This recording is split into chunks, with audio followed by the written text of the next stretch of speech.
Bookish Friends, welcome or welcome back. I am Elizabeth. This is Reading Riley. And today we're doing the mid-year book freakout tag, which is a tag that goes around during the middle of the year. We talk about the books that we've read, the books that we want to read, the highlights, the lowlights, things of that nature, everything in between, to get a feel for how my reading year has been going so far. I'm going to tell you off the bat, I'm going to cheat because I don't want to narrow everything down to just one. I don't want to do it, and I don't have to. I will, however, at the end of the year, rank mine by number. I will force myself to do it at that point, but for now, you know what? I don't want to, and I don't have to. So let's go ahead and get into these questions. The first question is, what is the best book that you've read so far in 2022? And of course, I have a number of books that I want to mention. The first is The Perfect Child by Lucinda Berry. I absolutely loved this one. It kept me hooked from the start. It was so twisty, it was so dark, and it definitely ignited my interest for Lucinda Berry and my love for her writing. Also, I finally read Gone Girl this year. I know, don't give me shit. Look, I had seen the movie so many times, so I finally read the book. Yes, it's better than the movie. If you've watched the movie, still read the book. It's still worth it. And so, like, I don't feel like that could be, like, my favorite of the year because, I mean, I stan Youve. That just kind of goes without saying. Another is A Certain Hunger by Chelsea G. Summers, which I actually only gave 4.5 stars, but it's still with me. It's staying with me, and it's like the voice of Dorothy Daniels and of the main character in this book is so amazing. And even though it was a little bit slower and it wasn't so twisty like I wanted it, like it is so special. It's such a special book, and I want everyone to read this book. If you want to read about a female serial killer cannibal, read this book. I also have Daisy Darker, which I just finished. Technically, it's not released yet, but I gave it 5 stars. Absolutely loved it, by Alice Feeney. Can she do wrong? I don't know. And then lastly, Blindsided by Karin Slaughter, because I started that series this year. I am on the 4th book now, I believe. I love Karin Slaughter. I mean, I read Pretty Girls prior to this year, but I've this year like cemented my love for Karin Slaughter, so it cannot go without saying, and it cannot be denied. And on that note, the best sequel that I've read so far this year is Kiss Cut, which is the 2nd book in the Grant County series, of which the 1st book is Blindsided. So I've only read 2 sequels. It was that one and The Crescent City, which all of them are behind me, but I'm just gonna pop them up because it makes my life easier. So Kiss Cut is the 2nd book in the Blindsided series, the Grant County series. That one in particular, it was like darker than I really anticipated it going, and about kids, so that kind of triggered me a little bit, but still the best sequel I've read this year. A new release that you haven't read yet but want to, for me this is And Then I Woke Up by Malcolm Devlin. I know it hasn't had amazing reviews, but I still think I'm gonna love it. And I think maybe that's why I haven't picked it up yet, because of the reviews it's been getting, but I just feel like I'm gonna be that one. Like, I'm gonna be that person. I know how, like, we all just feel like we're so special. I probably won't love it as much as I want to, but the concept is so amazing. And I need to get to it. I need to read it. Most anticipated release for the second half of the year. I think my very most anticipated book of all of the anticipated books that I have is probably SCRIBD by Ian Reid. I'm so excited for a new Ian Reid. I'm Thinking of Ending Things so much, and I just feel like his writing is so innovative and it's so psychological and it really just punches you in the gut. And so I hope this is going to be another one that just really hits me. I love that it's following an older woman, and it has this hinting that maybe it might be about kind of experimental testing to try to solve or cure dementia, things of that nature. So I think it's going to be really good. Also, Karin Slaughter's Girl Forgotten. We're like 2 minutes into this, and you know I'm obsessed with Karin Slaughter. So anything that she comes out with, I'm going to read. Biggest disappointment?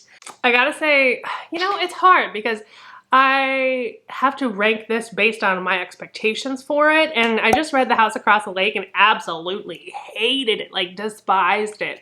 But like, I really don't have that high of expectations for Riley Sager book to begin with, so it's like, was my disappointment as disappointing as Sundial? I don't know, because Sundial I think is still an okay book. I think it's like, I gave it a 3 stars, it's kind of in the middle, but my expectations for it were beyond.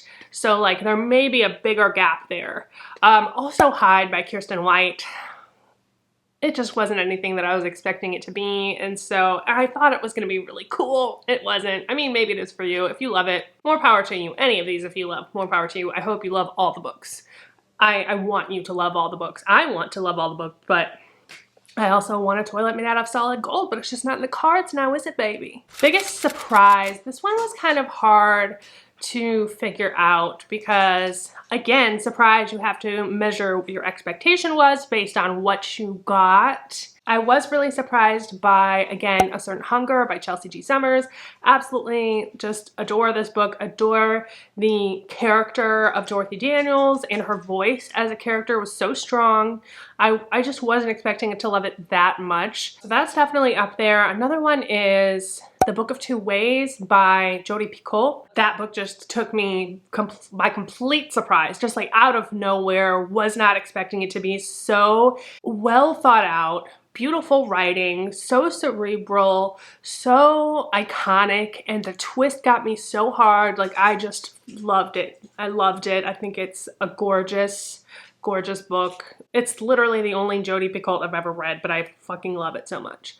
Also, We Need to Talk About Kevin by Lionel Shriver is another one that I read this year, and just like the depth, the darkness, the nuance, the commentary. Another one that I didn't expect it to have like a big twist, and that twist just put the knife in and turned it and got me so good. So yeah, that is another one that I was really, really surprised by and loved. Your favorite new author, either a debut author or new to you. And for me this year, not only have I solidified my love for Karin Slaughter, but also Lucinda Berry, also Jennifer Hillier. Oh, and Chelsea G. Summers, of course. All right, my newest fictional crush. I don't have any, like, I don't read any romance. I don't have any actual like crushes from the books that I've read, but I have been binging The Umbrella Academy, and Klaus is one of my absolute favorites. Also number 5, but Klaus is probably my most favorite.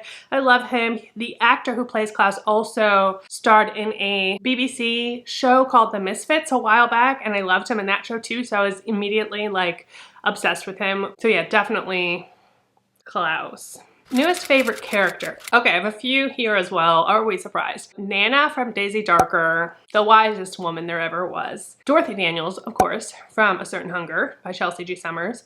And then also Sarah Linton from Blindsided, Karin Slaughter. A book that made you cry. I think I was trying to think about this. I haven't really read any tearjerkers, like really hardcore. I read Know My Name by Chanel Miller. I don't think I actually cried during that, even though it was really strongly written and like just heart-wrenching. But I know I shed one long single tear when I read Joyland by Stephen King. I was not expecting that book to be so heartfelt. It was actually a really beautiful book, and I was shocked. Definitely recommend that one if you haven't read it yet. It's totally different than his other books that I've read, though I haven't read a whole bunch of his books, but it does have that like creepy factor.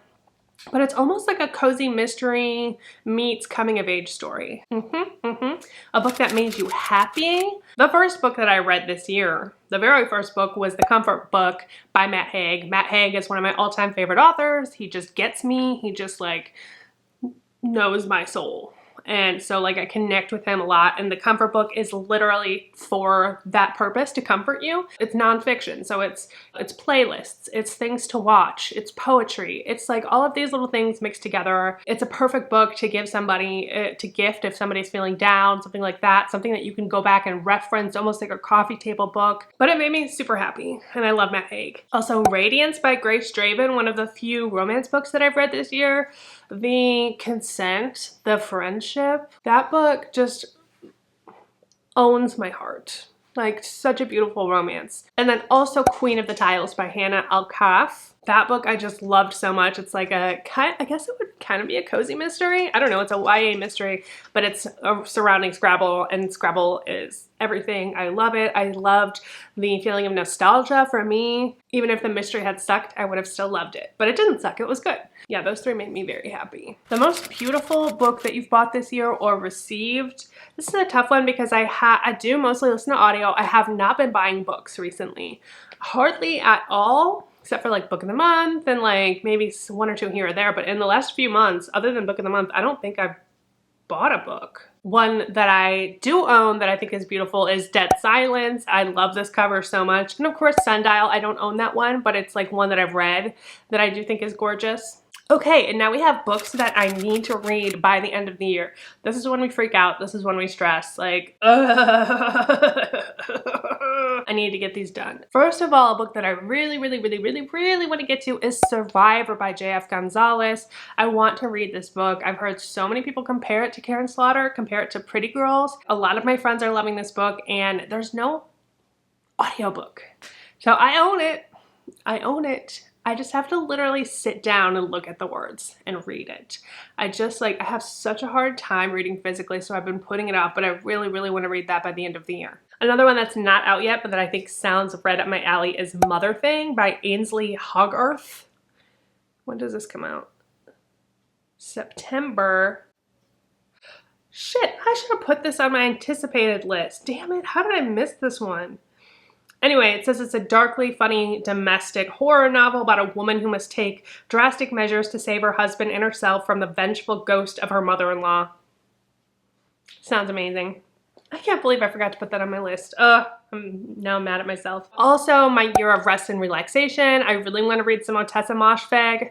I want to see what the deal is with her. I know it's not horror, it's kind of contemporary fiction, but I think she's, from what I hear, she's got a really unique point of view, and so I think I might be into it. We'll see. I want to read Stay Awake by Megan Golden. I want to read You've Lost a Lot of Blood by Eric LaRocca, Things We Do in the Dark by Jennifer Hillier, and The Last Housewife by Ashley Winstead. Those are ones that I absolutely want to read by the end of this year. And that's it. That's the mid-year book freakout tag. Tell me what your favorite book of the year is so far. I would love to know. If you have any recommendations, of course, as always, please put them down below in the comments.